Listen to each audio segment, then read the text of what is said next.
आपल्या समाजामध्ये असा समज आहे की वयाच्या 50 नंतर रात्री लघवीला वारंवार उठायला लागणं हे नॉर्मल आहे.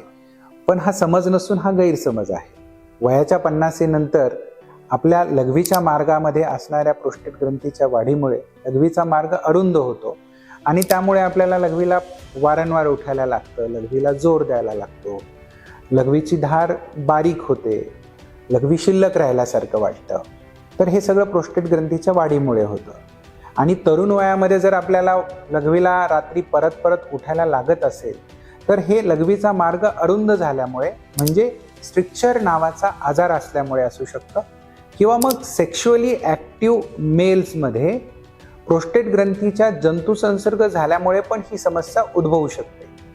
तर जर आपल्याला रात्री लघवीला वारंवार जावं लागत असेल तर त्याच्याकडे दुर्लक्ष न करता न्यूरोलॉजिस्टला कन्सल्ट करून नक्की काय प्रॉब्लेम आहे हा शोधला पाहिजे आणि त्याप्रमाणे योग्य ती ट्रीटमेंट त्यांच्याकडनं आपण घेतली पाहिजे. धन्यवाद.